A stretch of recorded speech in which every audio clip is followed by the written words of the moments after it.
with investments, with prosperity, with stability.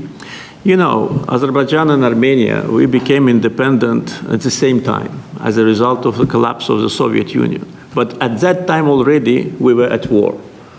So we lost a lot of years just being preoccupied with wars and occupation and bloodshed.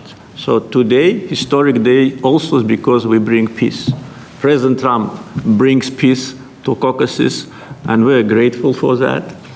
And I'm sure that Armenia and Azerbaijan will find courage and responsibility to reconcile, and also the people will reconcile. We will turn the page of standoff, confrontation, and bloodshed, and provide bright and safe future for our children. So I'm very happy because today we're writing the great new history. And once again, Mr. President, thank you for all what you are doing for us, for our region, and for the whole world.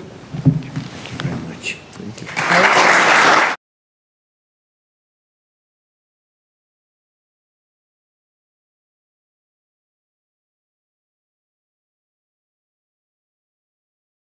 Grateful for that. And I'm sure that Armenia and Azerbaijan will find courage and responsibility to reconcile, and also the people will reconcile. We will turn the page of standoff, confrontation, and bloodshed, and provide bright and safe future for our children. So I'm very happy because today we're writing the great new history. And once again, Mr. President, thank you for all what you are doing for us, for our region, and for the whole world. Thank you very much. Thank you.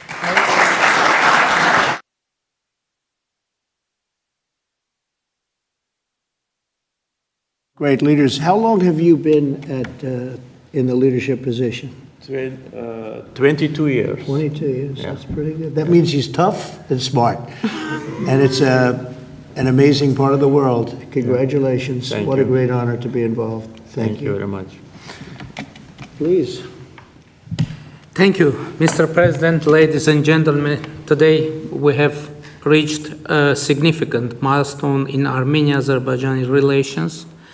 We're laying a foundation to write a better story than the one we had in the past. This breakthrough would be simply not have been possible without President Trump's personal engagement and his resolute commitment to peace in our region. The initiating of peace agreement will pave the way to end the decades of conflict between our countries and open a new era based on the full respect for the sovereignty and territorial integrity of each other. Today's declarations, which President Trump personally will sign as well as witness, gives confidence and assurance that we are opening a chapter of peace, prosperity, security, and economic cooperation in the South Caucasus. In this context, allow me to highlight the agreement on opening transport communications in the region based on the principles of sovereignty, territorial integrity, and jurisdiction. I'm particularly thrilled that together with the US, Armenia will work to bring to life the TRIP, Trump Road for Peace and Prosperity, a connectivity project that will unlock the entire region. TRIP will unlock strategic economic opportunities that will create long-term benefits. It will promote infrastructure investment, enhance regional connectivity, and strengthen U.S. leadership as a champion of conflict resolution. I want to thank President Trump and his team for brokering this game-changing outcome between Armenia and Azerbaijan. This is a great deal we've achieved today. This is a success for our countries and for our region, and a success for the world, because a more peaceful region means a safer world. This is peace through strength in a neutral. Mr. President, today's great achievement is yet another testimony to your global leadership and your legacy as a statesman and a peacemaker on the world stage. Bringing peace required vision, political courage, and determination. But what is most important is that it requires faith in the cause. As it is said in the Holy Bible, blessed are the peacemakers, for they will be called children of God. May God enlighten this way. Thank you, and my congratulations to all of us, President Aliyev, to you, to all of us, colleagues from Azerbaijan, Armenia, United States, and all the people of our region, all the people of our countries, and my congratulations to the world, because, as I said, it will definitely make world a better place. Thank you.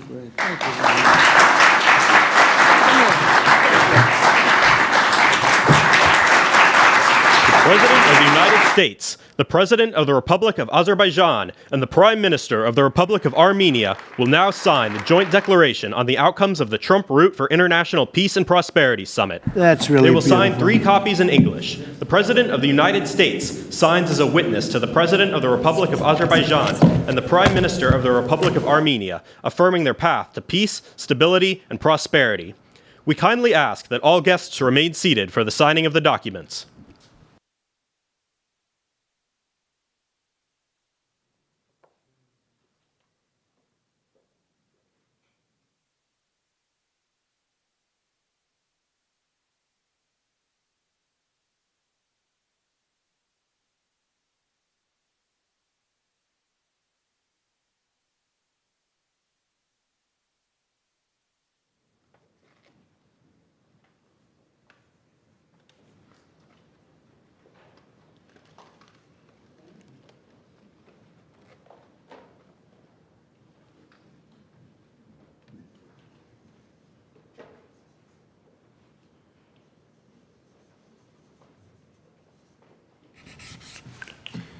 That is so great, and we'll hold up, how about holding up that document, all right?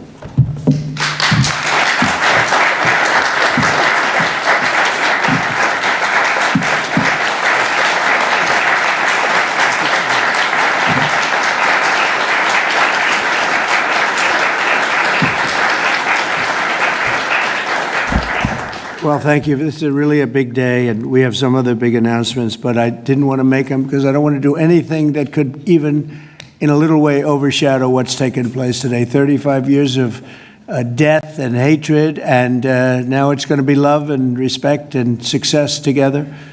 And I didn't really want to do anything that would in any way overshadow. I don't think it can be overshadowed when you're at war and so many people have suffered and so many people have been killed, and now you're going to have great peace. And I look forward to that corridor, because that corridor sounds, I'm going to have to get over there.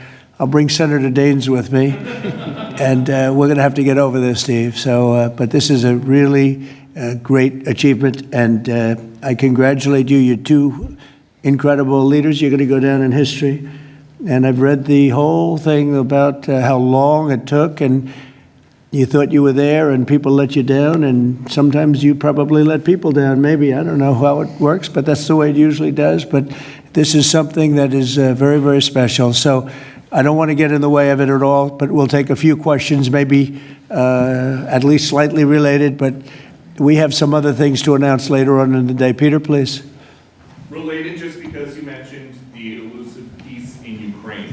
Right. Who is holding up this Ukraine ceasefire summit? Is it Putin or is it Zelensky? Well, I think it's, that one is, as you know, we've been working on a lot of these deals. We've closed every single one of them all throughout the world, and that's the last of them. And they're losing, Peter, about 6, maybe even 7,000 soldiers every single week. Russia, as you know, lost almost 25,000 over the last month and a half, and Ukraine lost just a small number, fewer. It's a lot of people are dying. And I think we're getting very close, and we're going to be announcing later on, we're going to have a meeting with Russia. We'll start off with Russia, and we'll announce a location. I think the location will be a very popular one for a lot of reasons. But we'll be announcing that a little bit later. I just don't want to do it now because of the importance of what we just did. And I completely Yeah, please, go ahead. Follow-up. Are you surprised that Zelensky hasn't figured out by now, in years of war, how to deal with you and to deal with Putin without needing permission to make concessions from his parliament or from a national referendum? Well, he's going out and getting what he needs. You know, he's not authorized to do certain things. I said, well, you're going to have to get it fast because, you know, we're getting very close to a deal. And he's doing that, and he's working with the European nations, and they're terrific people, terrific leaders, NATO. And as you know, I became very friendly with them. They agreed to go from 2% to 5%, 2% that they didn't pay to 5% that they've already paid. It's trillions of dollars. So, you know, we're working together very closely. But no, in all fairness to President Zelensky, he's getting everything he needs to assuming we get something done. But I'll be meeting very shortly with President Putin. It would have been sooner, but I guess there's security arrangements that unfortunately people have to make. Otherwise, I'd do it much quicker. He would too. He'd like to meet as soon as possible. I agree with it. But we'll be announcing that very shortly, okay? And location. Yeah, please. Mr. President, with this meeting with Putin, is this Russia's last chance to achieve peace? And do you expect Ukraine to make any type of territorial concession? Yeah, I don't like using the term last chance. Look, it's, you know, look, this is two very, very smart people. They've been going at it and their predecessors also very smart. And they've been going at it for 35 years. It's tough. And, you know, when those guns start going off, it's awfully tough to get them to stop. It really does. It's a war that should have never happened. It would have never happened if I were president. There was no reason for it.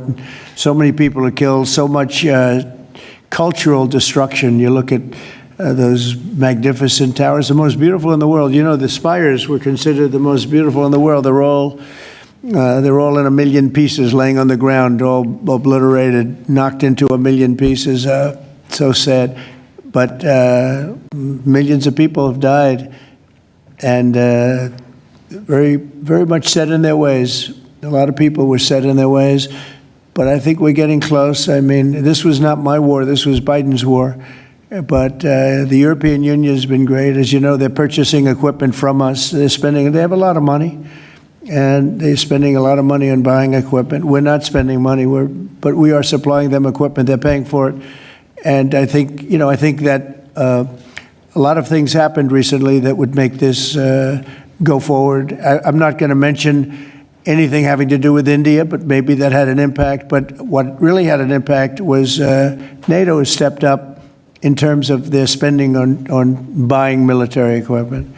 You know, we're in for probably through Biden and his people, $350 billion. $350 billion. When they hear these numbers, you're saying that's a lot of money. $350 billion the United States has spent on that. It should have spent nothing because it should have never happened. It would have never happened. And Europe is in for over $100 billion, which is, it should be the opposite if we were in for anything, but it should be the opposite. And I will say that Europe wants to see peace. The European leaders want to see peace.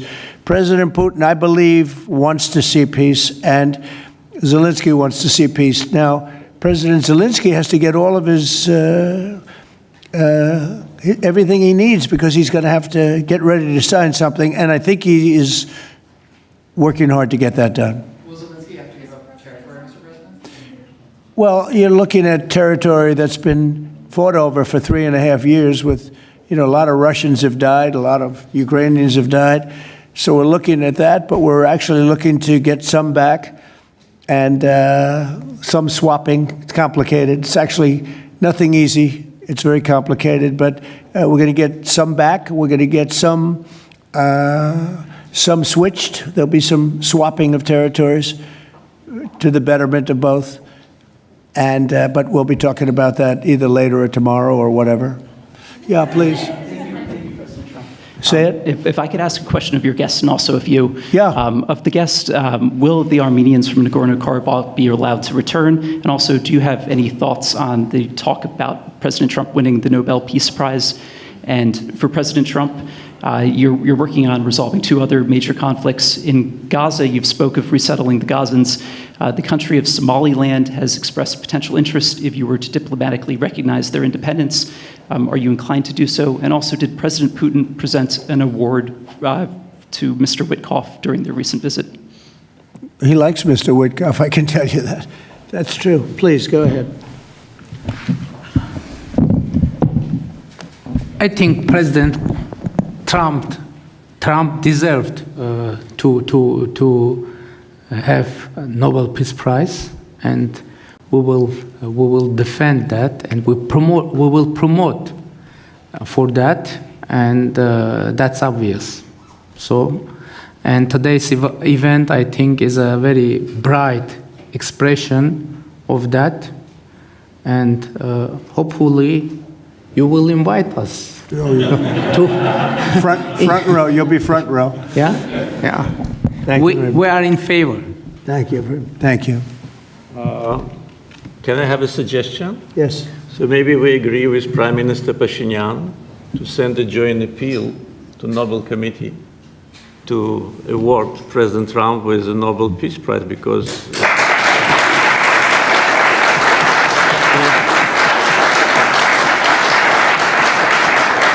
from the leaders of the countries which were at war for more than 3 decades, having this historic signature here, it really means a lot. This is tangible result of President Trump's leadership, and no one could have achieved that.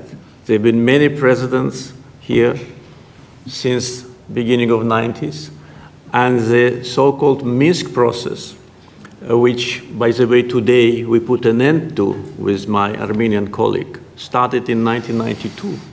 So negotiation under the auspices of OSCE continued for more than 3 decades without any result. So who, if not President Trump, deserves the Nobel Peace Prize? I don't want to go into the history of some very strange decisions of the Nobel Peace Committee to award the prize for someone who didn't do anything at all. But President Trump, in 6 months, did miracle. So I think that my Armenian colleague will support it, and judging by the reaction of the audience, I think as soon as we come back, we will agree to issue a joint letter, and hopefully, and I also join when President is awarded, we hope that he will invite us to the ceremony. You certainly will be. Thank you very much. Do we have draft to sign now? Well, we'll see what happens. We already It's like to early. sign. Thank you very much. It's very nice. We're looking into that right now. Good question, actually, and another complex one, as you know, but we're working on that right now. Somaliland. Mr. President, thank you so much. I wanted to ask you, have you spoken to Russian President Putin yet? And would you go to Russia or Ukraine? And what exactly would you say We'll to him? be announcing a location in maybe a little while, and I think you'll be very happy. We'll see what happens, right? All we can do is do our best. We've been working on this one for a long time. This is a very complicated one also. This was extremely complicated, but we made it less complicated, and we had 2 very brilliant people on my right and my left. They understood what was at stake. I think if it didn't get done now, it might have never gotten done. So this is the same, very similar with Ukraine. It became more and more complicated as time went on. It was simple at the beginning. It wasn't going to happen. But it became more and more complicated. But I think we're getting close. Yes, ma'am. Yes, go ahead, please. Could the location for the summit be Italy? Location, Italy. I will give it to you very soon. Honestly, I don't want to do anything. These guys, I don't want to do anything where that's like, because this is a bigger story than a location. A location's good. I'm a real estate person. I know about a location. But there's nothing to compete with this in terms of what we're doing today. It's just such a great achievement for these 2 really, they'll go down as great leaders for what they did. I put them together, but what they have been able, and I don't want to do anything. So we'll talk about it later. Today, we'll give you a location today. And what about the war on the cartels, too? You were talking about sending military forces to fight against the drug cartels in Latin America. Do you think it's worth sending our forces, our U.S. forces there to take this on? Cartels where? Central Latin America. Well, Latin America's got a lot of cartels. They've got a lot of drugs flowing. So, we want to protect our country. We have to protect our country. We haven't been doing it for 4 years. And we love this country like they love their countries. We have to protect our country. So, we're playing a tough game, but we'll have more to say about that soon. Yes, ma'am. Mr. President, I'm Musala from Azerbaijan News Agency Report. So we are grateful to be here. Today you host a truly historic meeting. As a person who values diplomacy and global interaction, do you consider the possibility to visiting Azerbaijan? Actually, you mentioned Azerbaijan and Armenia after this meeting. Well, to visit our countries, do you consider to visit? Wow. which one do I consider better? Both, yes. Oh, I think if I ever said that you would say, this guy couldn't have solved the problem. You know what? I consider them both great, okay? And you know what? They're going to be even greater. But and they're very different in many ways, but they have a lot in common. But they're both great as far as I'm concerned. Yeah, please.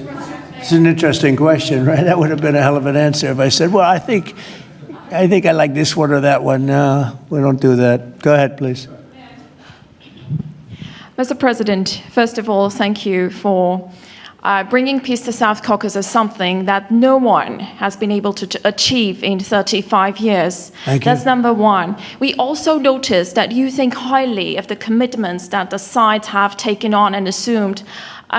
However, considering the long history of conflict and the fact that this is not a legally binding document, will there be consequences if at some point one of the sides takes a step back? I don't think it's going to happen. I think it's going to be very good. And I told them, I gave them a personal commitment. If there's always little problems here and there, right? The big ones have been solved. The giant ones have been solved. But if there's conflict, they both know they're going to call me and we're going to get it straightened out. They're not going to have a problem. Where are you from? Armenia. Okay, good. Very good. I was wondering. It was a very unusual question. But it's not unusual considering you're from Armenia. If there's a problem, we will get it worked out. I told them both, don't let the problem last. We get it early and we'll get it solved. Good reporter you have over there.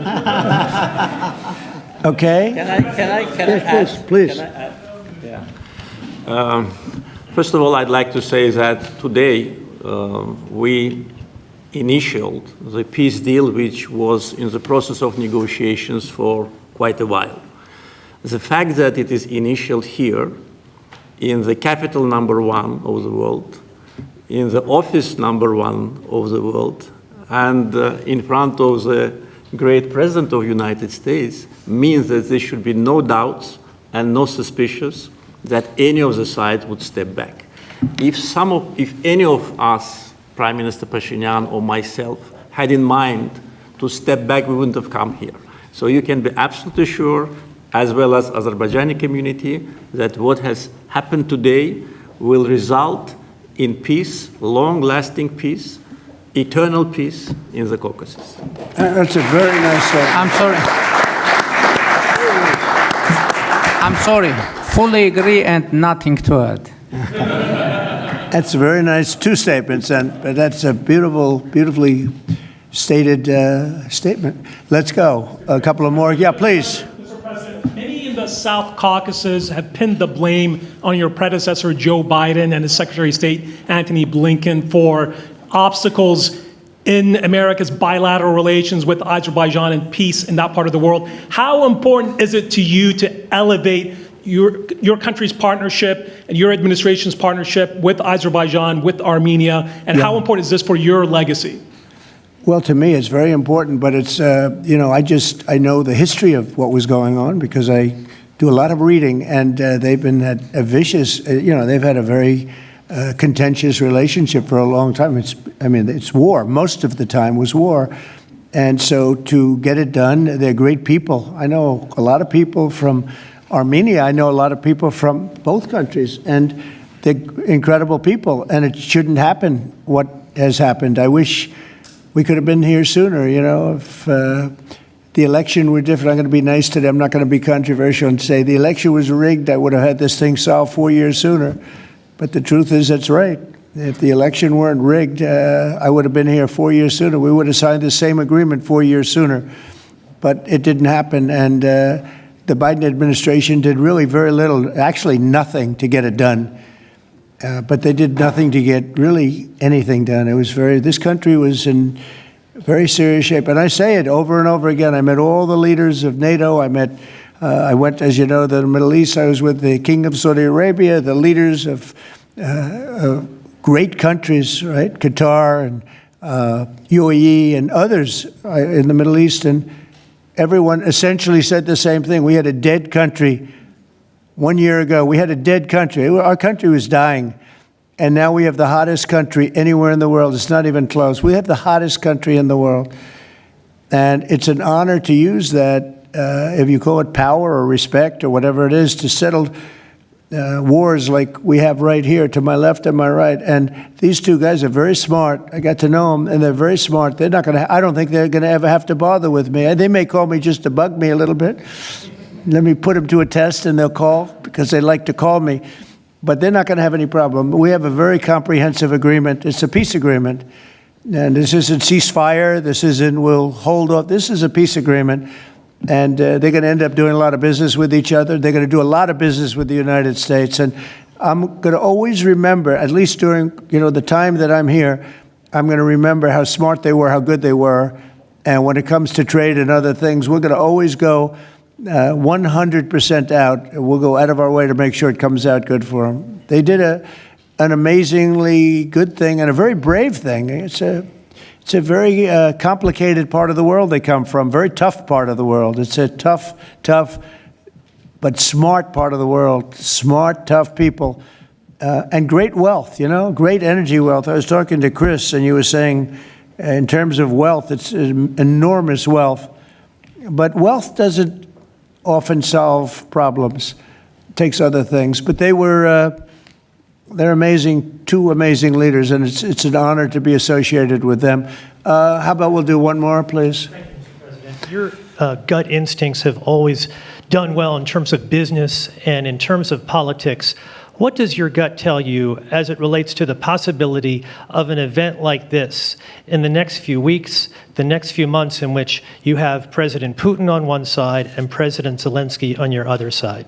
I think my instinct really tells me that we have a shot at it, okay? And you'll find that out later on, and maybe even today, but we have a shot at it. Look, it's got to be solved. We're not losing people. A lot of people say, why are you bothering? We're not losing people. We were spending hundreds of billions of dollars. Now we're spending nothing. We're spending no money. I guess we're making money because, we're great. We have the best military equipment in the world. We're selling it to NATO. But you're losing thousands of people a week, Russians and Ukrainians mostly soldiers, but, missiles are lobbed into cities and towns, Kiev, lots of places. You've been reading the same stories that I've been reading, and we got to get it solved. The Norwegian Nobel Committee will make their announcement as it relates to this year's Nobel Peace Prize on October the 10th, Friday, October the 10th. Is that date circled on your calendar, Mr. President? I can't say. I mean, a lot of people say, no matter what I did, because, I'm of a certain persuasion, no matter what I do, they won't give it. And I'm not politicking for it. I have a lot of people that are. I know. I mean, I read the same things as you do. But it would be a great honor, certainly. But I would never politic. I'm not doing it for that. I'm doing it because of, I really, number one, I want to save lives. That's why I'm involved so much with Ukraine and Russia. It's saving lives of Russians and Ukrainians. It's not American lives. Now, I would say this, that war could have escalated in something much better. That could have been a world war. I think if we didn't come, Ukraine-Russia would have ended up being a world war. And I stopped that. That stopped. Now, the only question is, when is it going to be settled? And it could be very soon. but when is it going to be? But that would have been a world war. If I didn't come along with a very talented group of people sitting largely right here, but there are others not in the room that are very talented, I think Russia, Ukraine would have had a very, very high degree, I think even probably would have ended up being in a world war.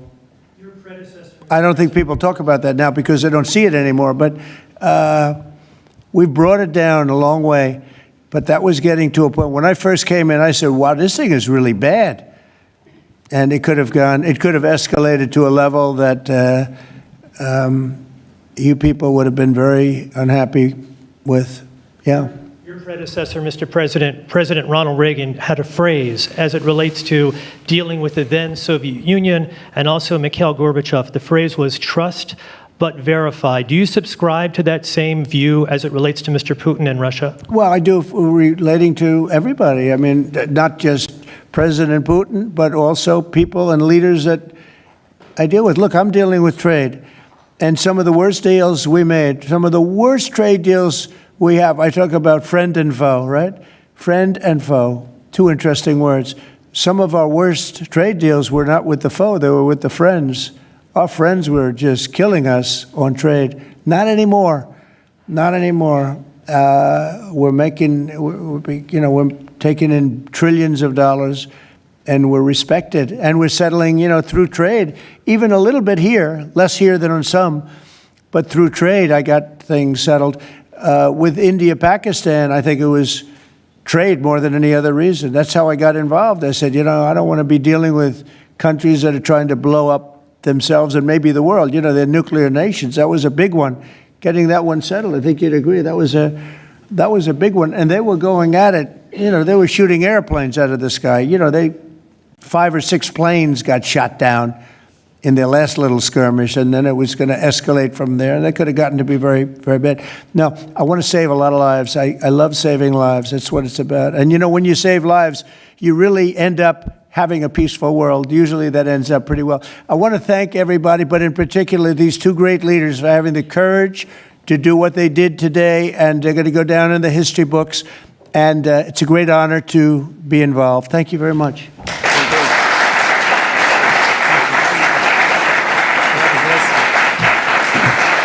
Thank you.